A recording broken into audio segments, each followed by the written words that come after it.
Why, good morning, Francis. You're probably wondering how this tree got here. No, Francis, it didn't grow here overnight. It's called a Christmas tree.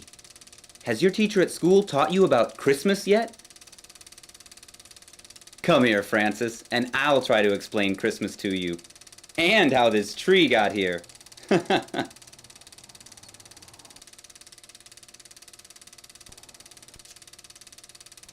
Francis, we celebrate Christmas because we're Americans. And on December 25th, all good American boys and girls celebrate Christmas by exchanging gifts, eating Christmas ham, and driving to church to honor the birthday of Jesus. That's right, Howard. Look, Francis, it's our neighbor, Albert the scientist. Albert, are you here to tell us about the history of Christmas? I sure am. Come with me to my office. Hello, boys and girls. Just like Howard said, Christmas is a time to celebrate the birth of Christ.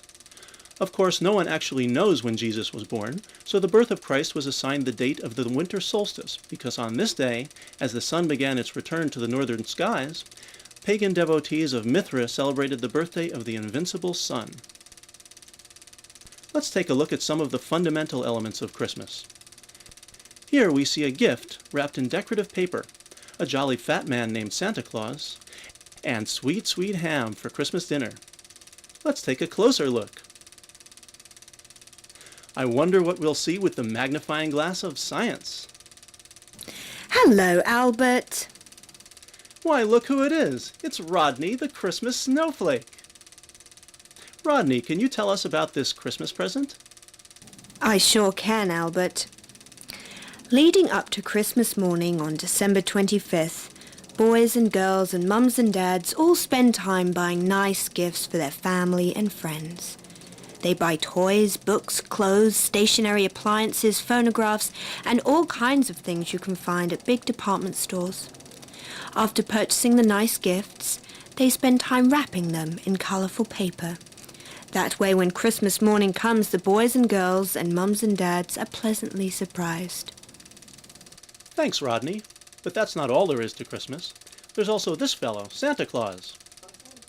Hey, I know about Santa. He's the magical toy maker who comes down the chimney in the dead of night, when all the boys and girls are asleep, to deliver the Christmas presents under the Christmas tree. Well, that's one theory.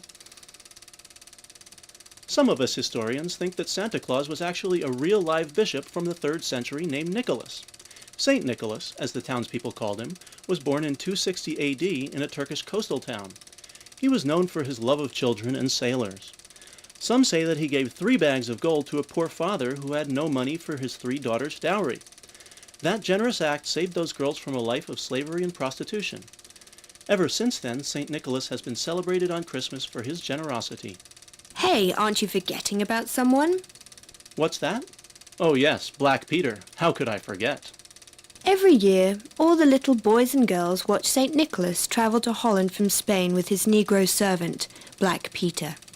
St. Nicholas fills all the stores with candy, books, decorations, and toys, while Black Peter punishes all the bad children by sending them to Spain in sacks.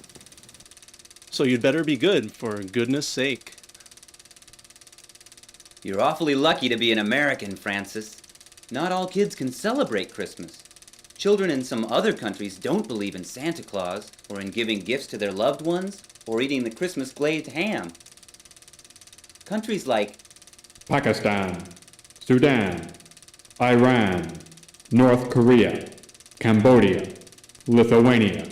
Someday we will all celebrate Christmas, and the gleeful eyes of St. Nicholas and the punishing hands of Black Peter will be in every living room around the world.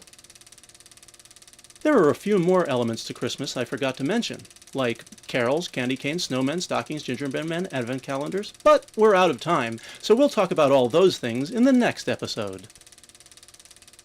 Well, Francis, now that you know all about Christmas, why don't you give me a hand decorating the Christmas tree?